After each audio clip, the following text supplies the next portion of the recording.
welcome to The Traveling Introvert. Today we are going to talk about, airport hotels. Some people love them, some people hate them.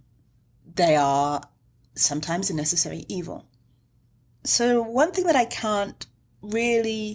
do understand to a certain degree, because it's hard to keep track of inventory, but why don't at least one airport hotel within a 5-mile radius of an airport have 24-hour check-in? Sometimes your flight gets in at 1 or 2 a.m. in the morning, and then you have to check out at noon. Some places, 11.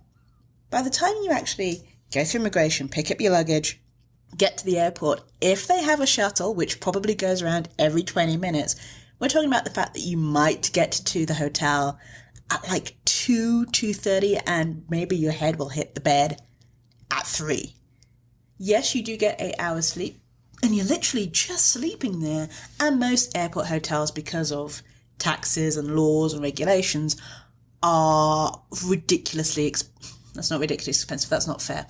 Because of all the fees and everything else that they have to pay, and they have to pass it on to us, and they know you don't really have a choice, the prices are anywhere from 20 to 50 to 60% higher than if you were staying somewhere else in that city, for example.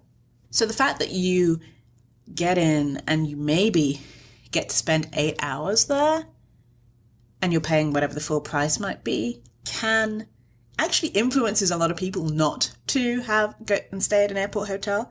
Some people would just stay at the airport and sleep at the airport. Thank you for the website, Sleeping in Airports. Lifesaver sometimes. It depends on the airport.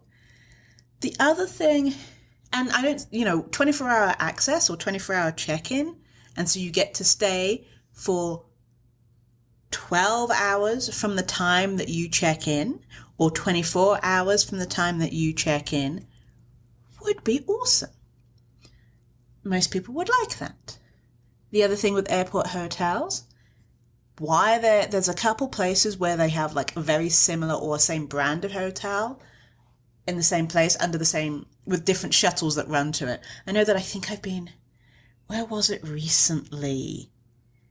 I can't remember where I was, but they were like, make sure that you get the one that goes to this place and not that place, because we have 2 hotels with the same name.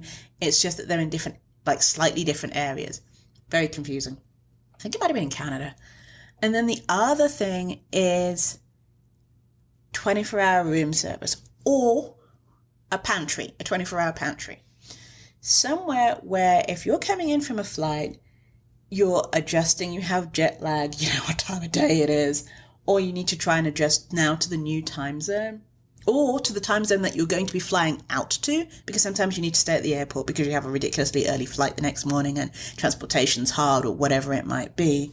Having access to breakfast or food, or like a small amount of like 3-item breakfast and a 3-item dinner and a 3-item lunch that you have access to on a 24-hour basis would be a godsend for travelers, just to help people adjust to time zones and getting their clock going. Because one of the things you recommend for traveling is wherever you're going, 2 and 3 days before you start to travel, start to adjust your cycle, your working cycle, your sleeping cycle to your new destination at a couple of hours at a time. So if I'm traveling from New York, for example, to Hong Kong, there's a 12 or 13-hour time difference.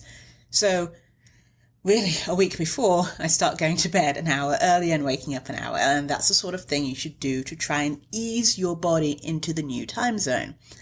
It's very difficult to do that if you're staying at a hotel the night before you fly out and you can't get the food that would go with working out that time. It makes life difficult. The idea is to make life easier for travelers. And what's up with not having water available? I get every place seems to have a coffee machine, but not everyone gives free water. And this is something I don't understand. You need water to live. People are going to kill me for this. You don't need coffee. Water is much more important, especially when you're traveling, because you get dehydrated. Planes make you dehydrated. So hotels, airport hotels, I hope you're listening. because it'd be great if one brand of hotel decided to make these changes, because I think a lot of frequent travelers would then use them far more often. Thank you for listening to The Traveling Introvert. If you want to message me on introvert@thetravelingintrovert.com. Feel free to leave a message, and feel free to leave a comment, and feel free to leave a review on iTunes. Have a good rest of your week.